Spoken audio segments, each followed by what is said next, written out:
ustedes, yo tuve la oportunidad de asistir a la tercera Conferencia Mundial de Educación Superior. Tuve ahí el gusto de saludar a la doctora Jerry, a la doctora Lida, también estaba nuestra querida directora ejecutiva, la doctora Ada Gallegos. Y bueno, miren ustedes, yo diría que fue una reunión que quiso ser importante y resultó intrascendente.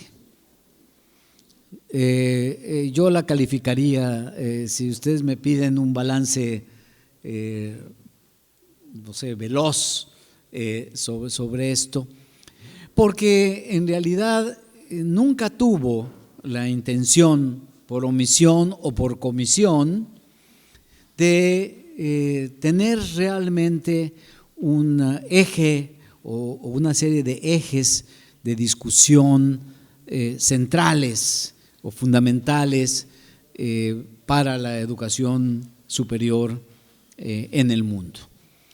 En realidad, la conferencia fue una feria, ¿no?, de temas en donde el consumidor, el asistente a la conferencia, podía escoger entre educación virtual o reunión con algún ministro o no sé, el tema del financiamiento de los bancos, la educación superior desde algún punto de vista de algunas personalidades, en fin, una variedad de temas, unos desligados de los otros, que, como decía, le dieron al final de cuentas a la conferencia un carácter de intrascendencia. No hubo una declaración final, pero sí hubo algo que nos debe interesar, que es lo que se llamó la hoja de ruta para la educación superior para la siguiente o para esta década. Ese fue un documento, además, fruto de una consultoría, porque así fue, se contrató a un grupo de expertos que se encargara de redactar este documento. Y lo digo así porque había otros actores, hay otros actores que debieron de haber sido consultados de manera mucho más amplia y profusa para poder atreverse a emitir un documento que diga en dónde estamos y hacia dónde queremos llegar, que es en realidad lo que significa una hoja de ruta. Y probablemente no dejar de hablar de lo que probablemente tendríamos que enfrentar en el camino y qué acciones políticas deberían de implementarse para poder llegar a destino. Además, es un documento un tanto histórico, porque no es un documento que parta de algo que es insoslayable hoy día, no solamente para las universidades, sino para el mundo entero, que es lo que sucedió con la pandemia.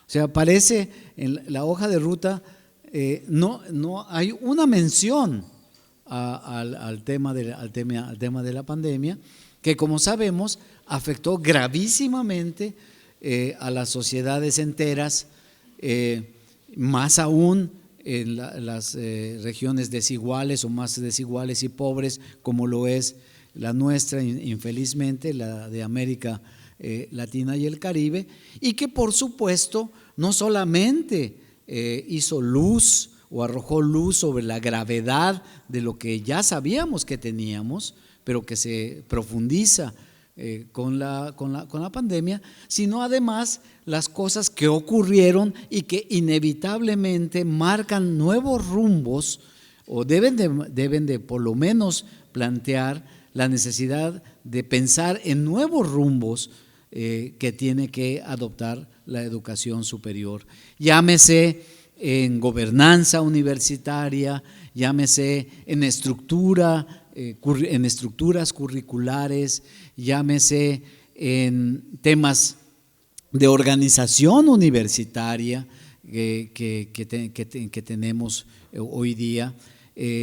Inevitablemente los temas pedagógicos que hoy también están pues siendo cuestionados, y como decía, pues entender esto para saber a dónde llegar. Entonces es un documento que expresa cosas, y yo diría, para finalizar, porque podríamos hablar mucho del tema, yo lo que sí recomiendo es que se lea este documento de la hoja de ruta.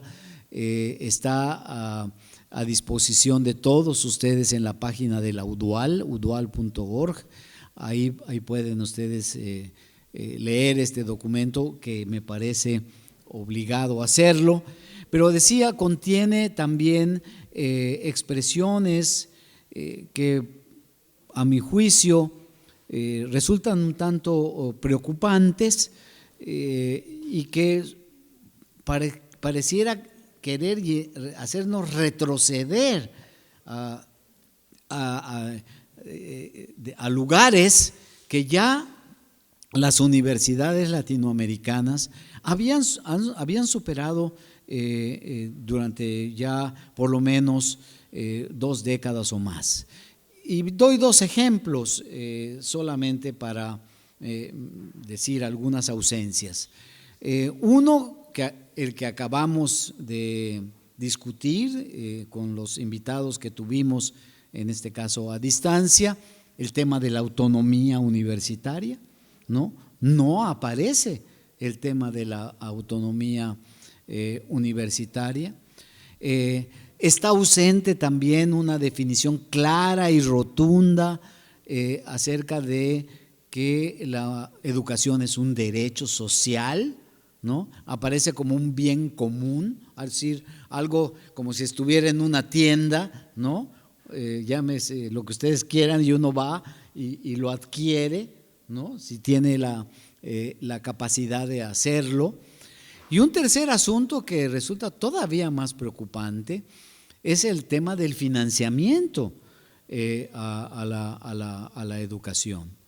Se propone, como ustedes podrán corroborar cuando tengan la oportunidad de leer el documento, se proponen esquemas que se refiere a esta idea de la focalización, ¿no? Por ejemplo, focalizar quiénes son pobres y quiénes no son pobres, y en base a esa, o con base en esa focalización, decir, bueno, estos tienen que pagar tanto, o ser eximidos eventualmente. Se supone que los que son pobres serían eximidos, aunque no lo dice explícitamente, vis a vis aquellos que sí tienen recursos y que puedan eventualmente pagar la educación. Ese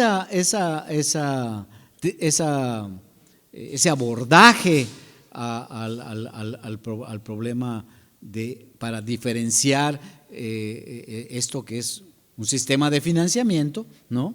Que en alguna forma establece una mercantilización de la educación, ha probado ser muy ineficaz respecto de otras posibilidades que son mucho más certeras y mucho más equitativas, yo diría, pero que sí queda bien en el marco del documento cuando se plantea que la educación es un bien común, ¿no? Y con esto a lo que me refiero es que nunca es posible realmente conocer de manera exacta, así, preguntándole a la persona cuánto gana o qué ingresos, cuál es el nivel de ingresos que tiene. Nunca podremos saber. Todos los que estamos aquí probablemente estamos en el mismo decil de ingresos que Carlos Slim, por ejemplo. Pero la diferencia entre lo que ganamos nosotros y lo que gana Carlos Slim pero quien sí sabe cuánto gana Carlos Slim realmente es la agencia que hace el equivalente a la SUNAT peruana. Esa sí sabe, en México se llama el SAT, ¿no? Ese sí sabe realmente cuánto. Entonces, es mucho más eficaz aplicar un abordaje de este tipo, que paguen mucho más impuestos los que tengan mayores ingresos y mucho menos los que tengan menos, y con esos recursos entonces hacer valer una serie de derechos que en este caso deben ser universales, ¿no? Como son la educación, como lo es la salud, como lo es la alimentación, por ejemplo. Entonces el documento nos quiere llevar otra vez a esta idea, que no estaría desconectado, por ejemplo, del asunto de los vouchers, ¿no? De ahí a un paso a aquella idea de los vouchers, de darles a los estudiantes, ¿no? un recurso, y que lo vayan y lo usen donde más les convengan, pues no hay mucha distancia. Entonces es un documento, pues desafortunadamente, como digo, desalentador, que acompaña a mi juicio, final intrascendencia que tuvo la conferencia. Generalmente estas conferencias hablan de cuestiones muy generales y demás, pero esta, como digo, por omisión o por comisión, fue organizada, a mi juicio, de esta forma que no fue la más afortunada. Ahora bien, dicho esto, ¿qué nos toca a nosotros? ¿Qué nos toca a nosotros los latinoamericanos y caribeños? Yo creo, sin dejar de alimentarnos de algunas cosas que puedan ser de interés y que están en este documento de hoja de ruta, hacer nuestra hoja de ruta. Eso es lo que realmente debe de interesarnos, y esa es la tarea que yo creo que está pendiente, ¿no? En América Latina necesitamos una hoja de ruta particular, ¿no? Que no hemos tenido desafortunadamente, o lo suficientemente integrada para poder convertirse en un plan que nos ayude a resolver los graves problemas en algunos países y en algunos sectores que tiene la educación superior. Tenemos realmente que trabajar en el sentido de los nuevos contenidos, como decía, las universidades, estas grandes universidades que tenemos, como San Marcos, la UNAM, tantas otras, pero que están demasiado especializadas en muchas ocasiones, ¿no? Y que no nos permiten realmente hacer un trabajo transdisciplinar e interdisciplinar, que hoy es absolutamente central para poder intentar conocer con algún nivel de rigor los complejos problemas ambientales, sociales, económicos, políticos, internacionales que estamos viviendo, ¿no? Entonces necesitamos una versión, y en una región donde, como sabemos, hay una heterogeneidad de instituciones enorme, como lo es la América Latina y el Caribe. Necesitamos a lo mejor repensar cómo educamos a nuestras gentes, a nuestros jóvenes, ellos y ellas, ¿no? Necesitan realmente estudiar todos estos años que hoy tiene que estudiar un ingeniero o un biólogo para poder realmente trabajar, no solamente como profesional, sino además como ciudadano consciente de la sociedad en la que vive. Es una pregunta que a lo mejor puede tener o merece tener un momento de reflexión y algunas respuestas. Y así una historia de temas, o una larga agenda de temas, la internacionalización, ¿no?